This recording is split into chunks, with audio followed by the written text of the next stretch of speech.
স্কটল্যান্ডকে ৩-০ গোলের ব্যবধানে হারিয়ে দিয়ে ব্রাজিল উঠে গিয়েছে পরবর্তী রাউন্ডে। রাউন্ড অফ 32-তে ব্রাজিল কাদের বিরুদ্ধে খেলবে এই ভিডিওতে আপনারা তাই জানতে পারবেন। বাংলাদেশ সময় অনুযায়ী ২৯ জুন আগামী সোমবার রাত ১১টার সময় ব্রাজিল তাদের রাউন্ড অফ 32 ম্যাচটি খেলবে। সেই ম্যাচে ব্রাজিল মোকাবেলা করতে চলেছে এফ গ্রুপ থেকে যারা গ্রুপ রানার্স আপ হয়ে আসবে তাদের বিরুদ্ধে।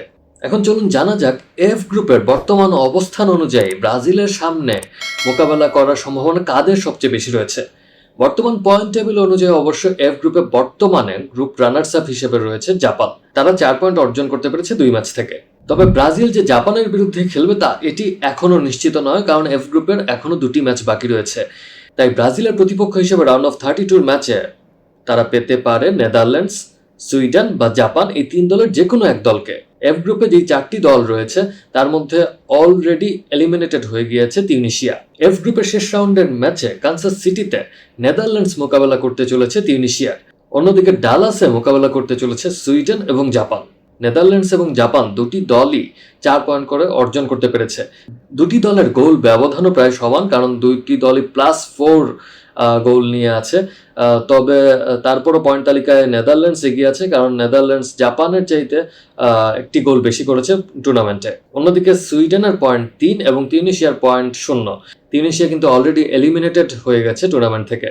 সুইডেন যদি যে কোনো মূল্যে গ্রুপ রানার্স আপ হতে চায় তাহলে তাদের সামনে একটি সহজ সমীকরণ রয়েছে, তাদের জাপানকে যে কোনো মূল্যে হারাতে হবে। অন্যদিকে আশা করতে হবে নেদারল্যান্ডস যেন তিউনিশিয়ার বিরুদ্ধে কাঙ্ক্ষিত জয়টি পেয়ে যায়, তাহলে নেদারল্যান্ডসের পয়েন্ট হবে 7, অন্যদিকে সুইডেনের পয়েন্ট হবে 6, তাহলে এই দুটি দল কিন্তু পরবর্তী রাউন্ডে চলে যাবে। অন্যদিকে ব্রাজিলকে এড়াতে চাইলে সুইডেনের এটাও আকাঙ্ক্ষা করতে হবে যাতে তিউনিশিয়ার কাছে যেন নেদারল্যান্ডস হেরে যায়, যদিও এটি একটু অসম্ভব বলেই মনে হচ্ছে।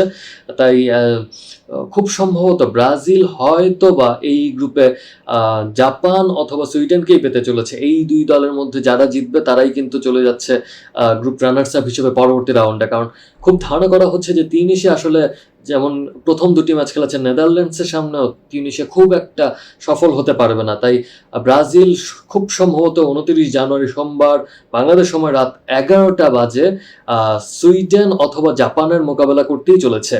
আপনাদের কি মনে হয় গ্রুপ এফ এর ম্যাচগুলোর রেজাল্ট কি হতে পারে এবং ব্রাজিল প্রতিপক্ষ হিসেবে কাকে পেতে পারে? আপনাদের ধারণা আমাদের কমেন্ট সেকশনে জানাতে পারেন। সাথে থাকার জন্য ধন্যবাদ সবাইকে।